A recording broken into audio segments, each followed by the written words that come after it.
¿Qué tal? Muy buenos días. Mi nombre es el doctor Erich Bernal Cárdenas, soy médico ocupacional asesor y cumpliendo con nuestro Plan Anual de Salud Ocupacional del año 2025, vamos a empezar una de las capacitaciones más concurridas y más importantes, que vendría a ser efectos del ruido en la salud y protección auditiva. Como siempre, las recomendaciones de emergencia, al ser una capacitación virtual y ustedes estar viéndolas en su tablet, en una computadora o en algún local, por favor, en caso de siniestro, o alguna emergencia, incendios, terremoto, por favor utilizar la salida de emergencia más cercana. Con respecto a esto, hemos dado las recomendaciones de seguridad y estaremos hablando del agente nocivo, del cuerpo humano, el impacto en el cuerpo, la protección personal y la vigilancia médica, el trabajo que nosotros realizamos dentro de la empresa para poder tener noción de lo que vendría a ser su problema auditivo o las audiometrías tomadas en los exámenes médicos. No solamente nos simplificamos a eso, pero hacemos labor de campo en el cual también damos por sentado que ustedes utilizan su protección personal y la conocen. Vamos a pasar por las definiciones. Muchos de ustedes deben haber pasado inducciones en mina. Y los que no, estas vendrían a ser inducciones generales o capacitaciones generales para el personal que ingresa a un titular minero nuevo. Y en este caso lo que hacen aquí siempre es notificar y avisar sobre lo que vendrían a ser agentes ocupacionales, que aquí el ruido vendría a ser uno de los más comunes. El sonido vendría a ser una sensación auditiva agradable que no causa daño y es considerado el ruido todo lo contrario, desagradable que causa daño. Pero este concepto es muy subjetivo y se usa todavía en muchas inducciones generales, como les comentaba. La OMS actualmente ya habla algo más sentado, un poco más profundo, indicando que no es solamente un sonido desagradable, sino que tiene un gran potencial de, además de ser molesto, generar un efecto nocivo para la audición, es decir, generar sordera a la larga. Entonces, no solamente es que el sonido sea agradable o desagradable, sino que tenga el potencial para generar un daño, no como el concepto de peligro. Ahora, el sonido vendría a ser o vendría a tener un comportamiento de onda como lo vemos aquí, ¿no? En un eje de X y por lo tanto se puede graficar. Al tener un comportamiento de onda se asemeja mucho a una vibración. Por lo tanto es una onda o medio vibratorio que va de un emisor, mi persona por ejemplo, por medio de este video, a un receptor, ustedes que están escuchándolo. Y este sonido viaja por un medio. ¿Ya? Un medio denominado aire. El aire tiene partículas a su interior, por lo tanto, el aire no solamente es vacío, no hay vacío, hay partículas de aire, hay gases, etcétera, ¿no? Entonces, este sonido, al ser una vibración, va a chocar con todas estas partículas, va a generar un eco y finalmente va a llegar a un receptor. Por lo tanto, va a tener dos características principales. Uno es el nivel de presión acústica. El nivel de presión acústica no es nada más y nada menos que el volumen. El volumen que nosotros encontramos en nuestros aparatos de televisión, en nuestros aparatos de celular y que están conectados directamente a nuestros audífonos. Por lo tanto, el volumen es algo que se mide con niveles de presión. Por lo tanto, puede ser un volumen fuerte o un volumen débil. Es lo que vemos acá como la altura. Y si vemos un sonido fuerte, vemos una altura o una amplitud alta. Mientras que es un sonido débil, es una amplitud baja. ¿Esto para qué nos ayuda? Para conocer el verdadero impacto del sonido, puesto que al ser una presión se mide en pascales, pero son números bien complicados de manejar, ya que los pascales pueden tener un montón de cifras y van a ver un comparativo que les voy a mostrar. Los decibeles son una conversión de estos pascales porque el decibel nos permite manipular mucho mejor estos números, como van a ver aquí, ¿no? Es el 0 decibeles. El mínimo volumen que el ser humano puede escuchar se traduce a 0.0002 pascales. 0.00002 pascales. O sea, tremendo número para algo tan chiquito acá. Entonces, miren, 20 decibeles es 0.0002 pascales, 55 es 0.01124 pascales, o sea, en realidad estos números reflejan bastante el tema de presión, pero utilízalo para un estudio, para un tema de investigación, para el tema de monitoreos, es necesario utilizar la conversión logarítmica a decibeles. Y esto ha demostrado, obviamente, que tiene un gran impacto debido a que su uso es en todos los ámbitos que ustedes puedan ver. Y además de que usarlo en decibeles, pues podemos graficar mucho mejor este aspecto. Por ejemplo, nosotros vemos que el nivel de audición, en este caso, es cero, el umbral más bajo, y vamos aumentando. 10, 20, 30, 40, 50, 60, 70, de 10 en 10. Y es como decir aumentar el volumen. Primero, al filo que cae del suelo puede estar entre 10 y 20 decibeles, un susurro suave, 40 a 50 decibeles de volumen, la conversación puede estar entre 60 y 70, cortar el césped entre 80 y 90, y acá es donde marcamos una gran diferencia. De 0 a 70, pues hay una expresión de volumen que no requiere pues mayor protección, que no requiere mayor cuidado, ¿no?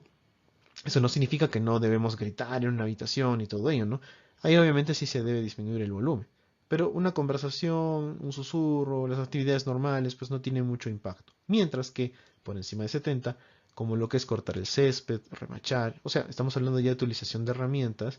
Aquí normalmente el uso de protección auditiva, disculpen, es obligatorio. Incluso es hasta recomendada, indican, pero en temas de trabajo, en temas de lo que son labores, actividades de riesgo, ya la exposición puede provocar de manera estricta un problema auditivo. Estamos hablando de 80 decibeles a más.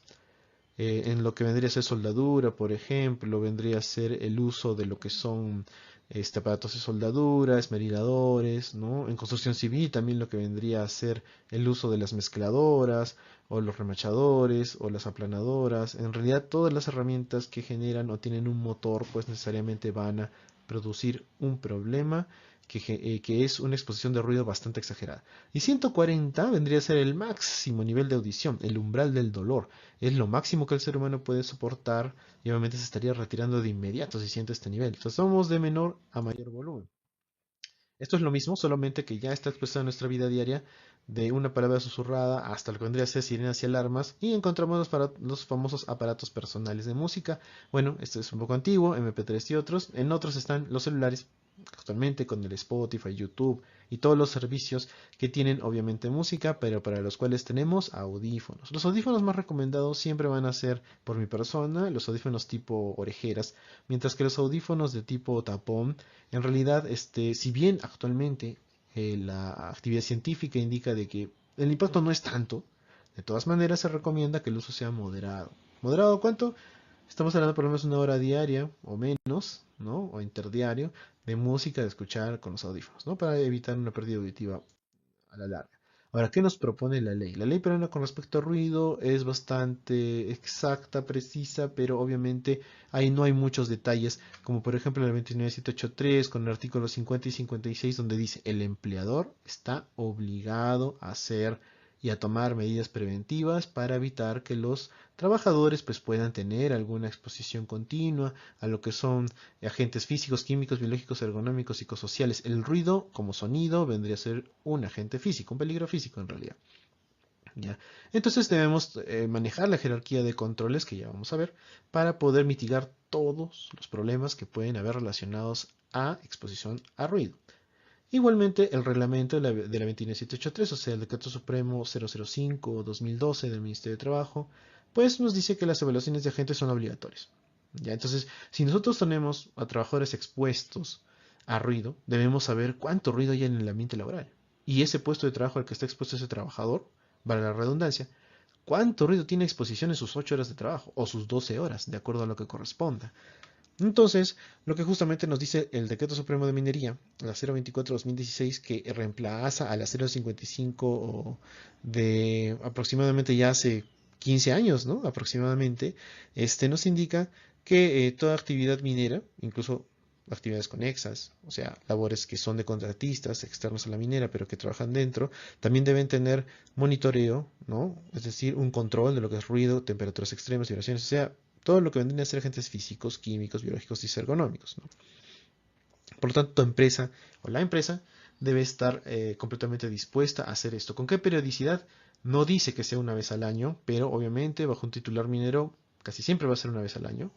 Y cuando es un agente externo como un taller, ¿no? Como lo que en algunas zonas de trabajo pueden existir, porque no todas las empresas tienen talleres independientes en la ciudad, pues es también si es que quieren llegar a una categorización mayor una vez al año. Pero la ley no lo exige de esa forma, pero lo indica cuando haya cambios dentro de los procesos, o sea, dentro de su trabajo, de lo que vendría a ser, digamos, si es que dentro de tu área vendría a haber una expansión del lugar, tal vez se mudan a otro sitio, por lo tanto los monitores de ruido van a ser distintos ahí. Ahora, ¿cómo se mide el ruido? Mediante sonometría y dosimetría. La sonometría sirve para poder medir el ruido ambiental, mientras que el dosímetro, los actuales pueden hacer funciones de sonómetro igualmente, pero el dosímetro tiene más que todo la función de poder medir el ruido al que está expuesto un trabajador durante las horas de trabajo, ya sean 8 o 12. Y los que han estado y han tenido la oportunidad de ser sujetos de prueba, o en todo caso personas que han sido convocadas o en todo caso elegidas para ser parte del monitoreo, verán que les colocan un aparato como un antiguo Walkman, ya es un aparatito que se coloca en el bolsillo del trabajador y que tiene una solapera con un micrófono que va directamente a la solapa o en un lugar al que está expuesto sin que esté tapado, ¿no? ¿Para qué? Para que note todo el sonido que viene del exterior y pueda hacer un complejo de medición de decibeles con respecto a sus horas de trabajo. Por lo tanto, no se va a quitar este aparato dosímetro durante todo el día de trabajo, sean 8 o 12 horas. Aún así vaya a trabajar, a almorzar, aún así vaya a descansar un ratito, a tomar la siesta, a desayunar, no se lo quita. O sea, desde que empieza la jornada hasta que termina, lo mantiene. Entonces, este aparato, dosímetro, saca un promedio del cual pues se mantiene la información de lo cual está expuesto el trabajador. Ahora, nosotros manejamos estas tablas, esta pertenece al Decreto Supremo 024 del 2016, donde indica pues justamente si tu trabajador está expuesto a 85 decibeles a nivel ambiental, pues obviamente el máximo de horas que puede estar expuesto son 8 horas al día. Y en el caso de 83 decibeles, máximo 12 horas. Entonces, siempre vamos a sacar el cálculo de esta manera, en el cual si preguntamos, señor, ¿cuánto trabaja usted? Yo trabajo 8 horas al día en mi labor. Listo. ¿Cuántas horas máximo puede tener su ambiente con respecto al ruido? 85 decibeles. Y si nosotros queremos calcular cuánto vendría a ser el máximo si estamos más horas, pues obviamente si estamos más horas, quiere decir que podemos estar expuestos a menor cantidad de ruido, ¿no? O vamos a traducirlo de esta manera. Si estamos a 83 decibeles en nuestro ambiente, podemos estar máximo 12 horas. Pero digamos que aumentan mucho los procesos, o en todo caso hay más ruido, ya no 83 sino 85, tenemos que estar menos horas de exposición, ya no 12 sino 8 horas. Entonces, de acuerdo al ritmo, porque hay gente que trabaja en mina, que son 12 horas, y hay gente que trabaja en taller 8 horas, acuérdense siempre cuál vendría a ser el número relacionado, ya que el trabajador tiene todo el derecho de conocer cuáles vendrían a ser las medidas con respecto a la dosimetría y sonometría de su puesto de trabajo. Bueno, las características del sonido, como hemos visto anteriormente, están pactadas para lo que vendría a ser uno, volumen, y el segundo, que es la frecuencia. La frecuencia no es nada más que la tonalidad. O sea, hay sonidos agudos y hay sonidos graves. Bueno, acá lo hemos dicho al revés, pero esto tiene que ver mucho con la cantidad de ciclos o con la cantidad de vueltitas que va a lograr dar esta vibración o esta onda, ¿no? O sea, la distancia que hay de acá a acá, porque acá ya da una vuelta completa, si ven el eje donde estoy colocando el mouse. Aquí, de aquí a aquí es una distancia. Si es muy larga, va a ser un sonido definitivamente agudo. Y si va a ser muy corto, va a ser un sonido grave. Pero vamos a entenderlo de esta manera. Hay sonidos, infrasonidos muy graves, en los cuales no podemos escucharlos y están relacionados más a animales como elefantes y topos. No es que ellos escuchen sonidos de bajo volumen, son sonidos de baja tonalidad. Mientras que los sonidos o ultrasonidos, que no son sonidos de alto volumen, sino son sonidos de alta tonalidad, como los sonidos agudos, pueden ser escuchados por gatos, perros, delfines, murciélagos, etc. Y bueno, ¿qué nos importa a nosotros de eso? Que el ser humano justamente tiene la capacidad de escuchar entre lo que vendría a ser 20 a 20.000 Hz. Hertz es la unidad de los tonos, de la frecuencia, así como el decibel es del volumen. Y 20 a 20.000 en realidad es la capacidad que tenemos todos los humanos de escuchar, pero entre 250 y 8.000 Hz nos encontramos en la parte más importante para el tema laboral, es la frecuencia del habla. ¿Ya? Desde escuchar una orden hasta un grito en clase, o el que te digan, señor, usted está cruzando mal la pista, o en todo caso, señor, póngase los lentes. Hasta ahí entran las frecuencias del habla. Ahí están 250 a 8000 Hz. Y son las frecuencias que utilizamos en el estudio de las audiometrías. Por eso es que es importante conocer. Cuando nosotros vemos audiometrías, Normalmente cuando los colocan en la cabina audiométrica van a medirles lo que vendría a ser tanto sonidos agudos como sonidos graves. Y ahora, hemos conocido ya dos características importantes del sonido. Uno, lo que vendría a ser volumen, con los decibeles, que está relacionado al volumen ambiental, al volumen al cual están ustedes expuestos. Y otro es la tonalidad, o sea, sonidos graves, sonidos agudos. Y acá vendría a estar el cuerpo humano. El cuerpo humano, ya, vendría a tener esta característica. Vamos a dividirlo en tres para que no nos compliquemos mucho. Primero está el oído externo, donde está el lóbulo de la oreja, el conducto auditivo. Vendría a estar el oído medio, donde está los huesecillos y el tímpano. Y el más importante ahorita para nosotros, no es el único importante, sino el más en este caso. Porque para temas laborales el oído interno siempre tiene un impacto, porque el oído interno tiene lo que vendría a ser este caracol que se llama la cóclea, que está relacionado al órgano de la audición. El órgano de la audición vendría a ser, para la interpretación del cerebro, el oído interno. Bueno, este caracol que está en el oído interno vendría a dar 2,5 vueltas y está relacionado a esta función. Normalmente el sonido va a llegar hacia la oreja. La oreja solo es un amplificador. Y una vez que llega a la oreja pasa por el conducto, los huesecillos, el tímpano, los huesecillos y llega a la cóclea. La cóclea vendría a ser ese caracol que tiene como función convertir lo que vendría a ser ese sonido que viene como vibración que hemos hablado y lo transforma en energía eléctrica. La energía eléctrica va a pasar hacia las neuronas y finalmente va a ser escuchado por el cerebro. Entonces, ¿el cerebro escucha sonidos? No. El cerebro normalmente va a escuchar lo que vendría a ser energía eléctrica y tiene que ser traducida por este caracol. No hay otro órgano que pueda cumplir esa función. Entonces nosotros vemos este caracol y nos sorprende porque la característica de este es que cada zona, dentro de las vueltitas que tiene, puede traducir un sonido específico, de acuerdo a su frecuencia o tonalidad. Por lo tanto, las frecuencias graves, o sea, las más bajitas, vendrían a traducirse aquí, digamos, y las más agudas en la parte más alta, ¿no? Entonces, ¿qué pasa pues si una parte de aquí se muere? ¿Quién sabe te has chocado? Mucho ruido. Entonces, esta parte, digamos, que se muere o pierde función, nunca más se recupera. ¿Por qué? Porque esas neuronas no tienen la capacidad de reproducción, o sea, no tienen cura. Ese es el problema de los temas de ruido y sonido. Entonces, el impacto vendría a ser aquí que la enfermedad producida por el ruido se llama hipoacusia inducida por ruido, sordera profesional para los entendidos, pero hipoacusia inducida por ruido es el término más científico, el más normal que debería manejarse. Entonces, nosotros cuando estamos o tenemos este problema, es decir, nos traduce lo siguiente. Primero, que ese trabajador ha estado expuesto de manera aguda o prolongada a niveles de ruido muy altos, peligrosos. Ya no es pues un sonido agradable, sino desagradable y que produce daño.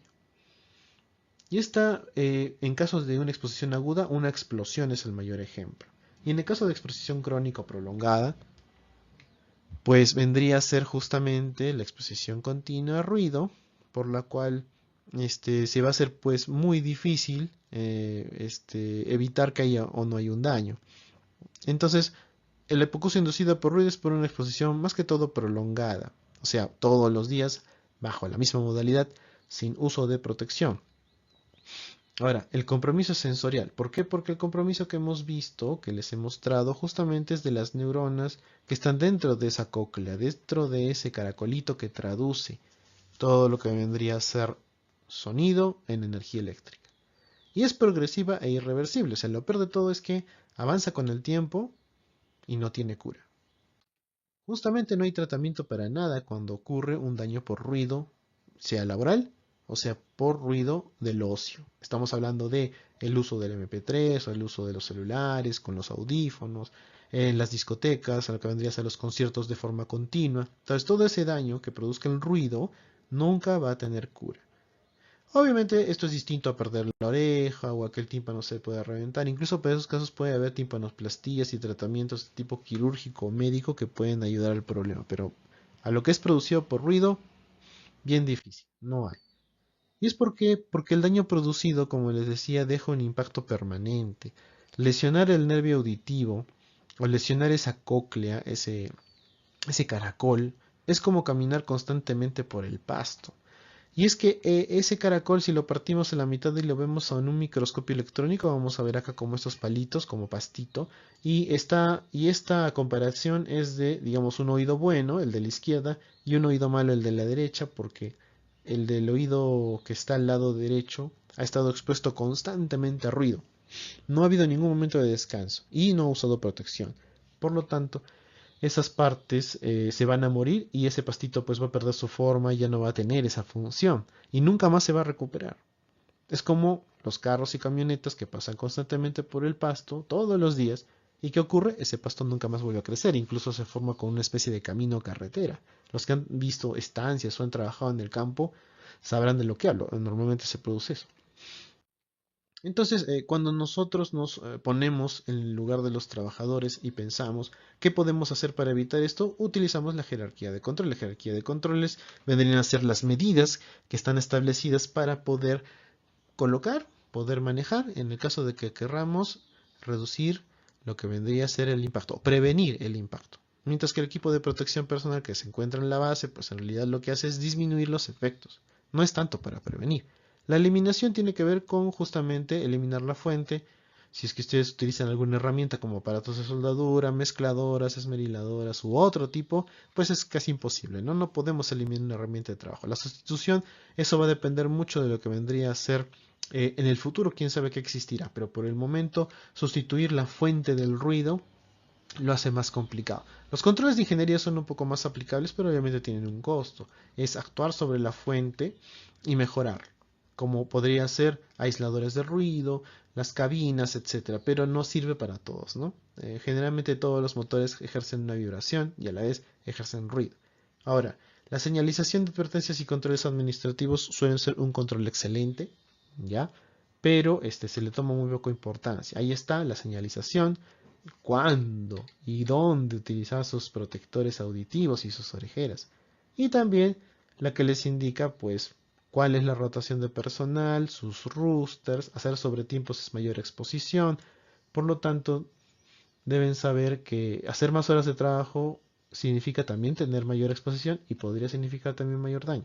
Los equipos de protección personal están en la base de la jerarquía de controles, pero aún así son parte de la implementación, no son para prevención, pero son para disminuir los efectos. De todas maneras, su uso disminuye bastante la incidencia. Ahora, los protectores más comunes pueden ser los que son de espuma, los de silicona y las famosas orejeras. Son los productos destinados para este tipo de labores. Los que están expuestos a ruido ya deben conocerlo con mucha facilidad, pero hay que saber cuál utilizar.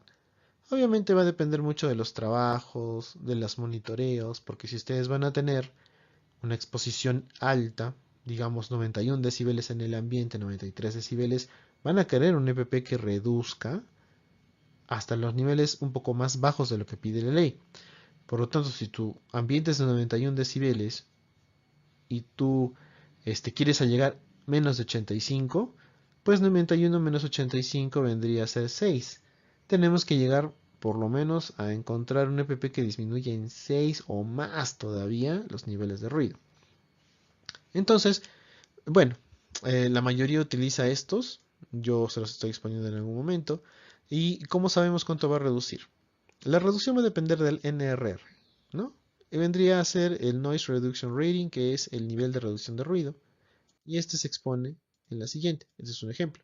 Las famosas 3M, que son las de FUAM, las espuma, son protectores auditivos muy comunes y su NRR es de 29, como vemos en la diapositiva. Ahora, en la vida real, la reducción de 29 decibeles no suele ser completa, ¿ya? Porque estos pasan un control de calidad y ya tienen un proceso de ajuste. Es decir, cuando nosotros adquirimos estos protectores, lo que necesitamos es pasarlos por una prueba que en todo caso va a ser cubierta por lo que vendría a ser un ejercicio, una ecuación que vemos acá. Nosotros encontramos lo que vendría a ser el NRR, que es 29, le restamos 7 y lo dividimos entre 2. ¿Cuánto es la respuesta? 11 decibeles, ¿no? 29 menos 7, 22, entre 2, 11. Ese es el verdadero nivel de protección, verdadero nivel de reducción de ruido que ejerce el EPP. Ahora, si nosotros nos vamos al ejemplo que les di, si estamos a 91 decibeles menos 11, cuando nos colocamos ese protector podemos estar expuestos a 80 decibeles virtual, en teoría, ¿no? Con los protectores auditivos. Cumplimos con la ley, pero obviamente nuestro máximo de exposición siempre va a ser de acuerdo a lo que nos pidan, pero siempre es mejor ajustarnos a las horas que estamos, ¿no? Que son 8 horas en este caso, ¿no? Máximo, si estamos 85 decibeles, recuerden que podemos estar a lo que vendría a ser 8 horas, y si estamos 83, 12. ¿Ya? Entonces igual cumplimos ambos con la ley.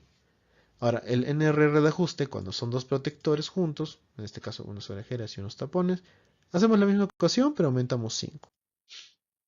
Ahora, estos protectores auditivos van a tener siempre la particularidad de saber cómo colocárselos. Son 3 pasos. El primero, los tapones auditivos vendrían a ser de un material esponjoso o en todo caso bastante blando como los de silicona. Entonces, ¿qué queremos? Queremos mejorar su forma para que el ingreso al oído sea lo menos traumático posible y lo más fácil de realizar. Por lo tanto, lo que hacemos es enrollamos el tapón. Si es que son los de espuma es mucho más fácil. Entonces, enrollar el tapón es manipularlo con los dedos y hacerlo un poco más chiquito. Y lo que tenemos que hacer seguidamente es tu mano contraria, o sea, una mano va a ir al lado contrario de la oreja y va a jalar la punta, como vemos en el segundo dibujo. Y lo que hace es jalar hacia arriba. Esto va a hacer que el conducto auditivo, o sea, el huequito del oído, se ponga un poco más recto y el ingreso del tapón va a ser más fácil. Y cuando ustedes colocan el tapón que ya está enrollado, dejan el dedo. Si bien la teoría dice 20-30 segundos, 10 segundos puede ser suficiente. Y una vez que colocan el dedo y lo mantienen el tapón allí, el tapón se expande, aumenta de tamaño y se acomoda en forma al canal auditivo y hace más fácil su ingreso y su estancia. Perfecto. Entonces, el procedimiento habitual de la colocación del tapón es arrolle, jale y mantenga. ¿Listo? Enrolle el tapón, jalar el oído contrario y mantener el dedo para que el tapón esté unos 10 segundos. Programa de conservación auditiva como vigilancia médica es la entrega de sus informes médicos. Yo siempre voy a hacerles las entregas vía WhatsApp. Cuando haya la oportunidad de hacerlo presencial, se hace presencial, que es el más común, pero igual la entrega requiere de una firma, que puede ser también vía WhatsApp, o si no, por una firma vía presencial en una lista general, donde indican que han recibido sus informes y en el caso de que tengan alguna duda pueden comunicarse conmigo. Si tienen algún diagnóstico auditivo, yo siempre voy a estar indicándoles si es que los tienen. Ahora, la revisión de audiometrías es parte de mi trabajo, indicar la ejecución de controles y las capacitaciones como esta.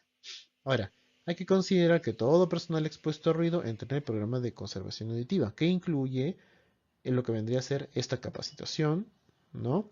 Y también el aviso de que tienen algún tipo de diagnóstico auditivo, ya sea de manera escrita o sea de manera física con conversación. Ahora, siempre deben tomar en cuenta, yo voy a hacerme una audiometría en mi examen médico o en un control que debo cumplir con mínimo un reposo auditivo de 12 horas. Es decir, antes de ir a la clínica, debo haber tenido 12 horas de descanso, sin nada de ruido. Estamos hablando que puedes conversar, quién sabe ver la televisión, pero no audífonos, ni de tapón, ni tipo orejera. Ya, o sea, nada de audífonos para escuchar música, no ir a conciertos, ni mucho menos a discotecas y estar expuesto a sonidos muy altos antes de la noche del examen.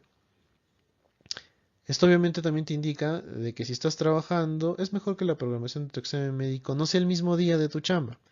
Porque si estás trabajando y sales del trabajo inmediatamente a esto, tu audiometría va a salir mal. Por lo tanto, es recomendable que sea el día siguiente. Ahora, las audiometrías deben practicarse antes de trabajar, o sea, preocupacional, durante el trabajo, o sea, al año, y a la salida de tu chamba, ¿no? O sea, al retiro. Ahora, las reevaluaciones y los controles son recomendados de acuerdo a las normas, pero nosotros normalmente manejamos controles estrictos para cuando están trabajando en Vina cada 3 o cada 6 meses porque es muy alta la exposición. Y en todos los monitoreos de mina, generalmente todos están expuestos a dosis mayores de 85 decibeles. Eso es verdad. Pueden ustedes revisar, les pueden dar a ustedes la respuesta de sus monitoreos y siempre van a estar a ese nivel. Ahora, cuando nosotros tomamos las audiometrías, o en todo caso las revisamos, tienen que saber lo siguiente. Los trabajadores cuando entran en la cabina audiométrica saben que es una cabina que se cierra con puerta y que tiene a su alrededor en las paredes bastante espuma que absorbe o disminuye ese impacto del ruido. Lo que hace finalmente es que ustedes puedan escuchar los sonidos que van a pasar a través de los audífonos y le van a pedir levante la mano izquierda o derecha de acuerdo al oído donde escuchen el sonido. Entonces lo que van a hacer es pasarles sonidos que van a ir desde frecuencias muy bajas, es decir, graves, como 125 Hz, y como está en el gráfico. Acá vemos un 125, 250, 500, 1000, 2000, hasta un 8000. Estas son las frecuencias del habla que yo les conversaba. Entonces ya saben por qué hemos aprendido qué es la tonalidad. Cuando pasamos estos 125 Hz, un sonido de esta frecuencia, en el oído derecho, por ejemplo, se lo vamos a pasar de acuerdo a un volumen muy bajito hasta uno muy alto. Y estos menos 10, 0, 10, 20 son decibeles, es decir, es volumen. Entonces cuando pasamos este número por acá, va a salir primero un volumen bajísimo. Hay gente que escucha menos 10 decibeles, ahí levanta la mano. Perfecto. Entonces marcamos acá con una X, ¿no? O con un redondito. Entonces vamos a aumentar de 5 en 5. Si es que no escucha, acá. Pasamos a menos 5, luego a 0, luego a 5, luego a 10, luego a 15, a 20. Y así hasta aumentar poco a poco. Sabiendo que no todas las personas van a escuchar de manera normal. Supuestamente se puede llegar hasta 120. Pero eso ya nos dice que la persona tiene un grado de hipoacusia o de sordera bastante excesivo. ¿Ya? Entonces nosotros vemos y captamos que todos los que son volúmenes normales, o sea, la persona escucha bien cuando todas las frecuencias se escuchan a menos de 25. O sea, si tiene 25 a menos, no hay ningún problema, porque 25 incluso es el máximo volumen normal. Pero si ya pasa a 30 en alguna de las frecuencias, pues ya vemos algo patológico o puede que esa persona no haya tomado el reposo auditivo. La pregunta más común es, doctor, entonces si yo logro ver mi audiometría, entonces cuando estamos expuestos a ruido de trabajo, ¿cuál sería pues el daño, el más común de todas las frecuencias que se daña cuando es por exposición a ruido? Generalmente la 3000 y la 4000 son las más dañadas, ¿no? Son esas zonas de esa cóclea o de ese caracol que se mueren con mayor facilidad. No se sabe por qué exactamente prefiere el ruido de esas frecuencias, pero son las más comunes. Y son las que reconocemos en las audiometrías como daño por ruido del trabajo. Ahora, no solamente es el reposo auditivo. Algunos deben haber tenido algún problema al momento de sus audiometrías y les han indicado que no pueden hacerle. ¿Por qué? Porque está lleno de cerumen y el oído está taponeado. Ahora, ¿qué recomendamos? La frecuencia de limpieza depende de cada persona. Cada uno sabe la formación de cerumen en sus orejas, no en sus oídos. Y ahí está justamente. Hay gente que se lava una vez al mes, hay uno cada semana, hay otros que cada 2 meses y no tienen ningún problema. Y es que la limpieza del oído en realidad no debe ser ya con hisopos, se deben evitar lapiceros, se deben evitar tijeras, todo lo que vendría a ser cubiertos, es algo muy común, ¿no? Entonces, lo que se recomienda es siempre utilizar una tela o papel tisú. La tela de tipo pañal, ya, las que se utilizan de manera para lavar, no los pañales sintéticos, sino los pañales en tela. Ya, esa misma tela se puede utilizar en forma de mecha para poder lavarlo. ¿Con qué? Que esté mojada. Si es que no es con agua, que vendría a ser con suero fisiológico. Para que mientras das las vueltas, puedes limpiar todo alrededor y jalar todo lo que vendría a ser el cerumen. Eso lo pueden hacer una vez al mes, ¿no? Para la gente que tiene mucha formación de cerumen. Y ir a su examen con tranquilidad.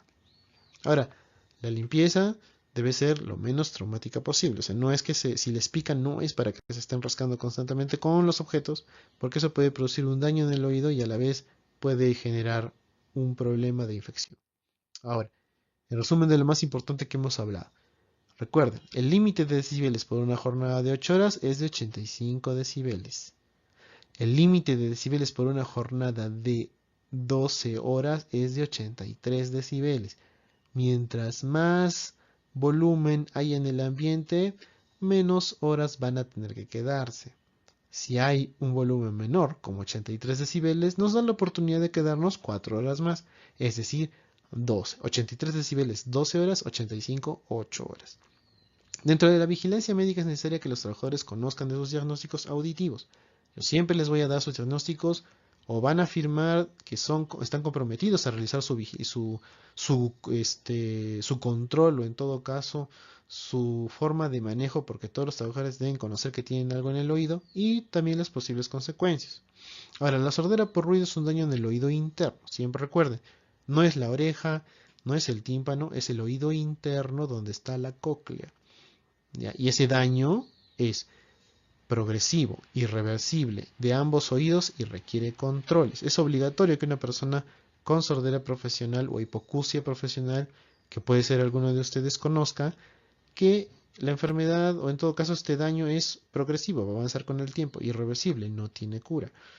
Bilateral, de ambos oídos. Es raro, puede pasar, pero es un poco difícil, que el daño por ruido solo afecte uno, ¿ya?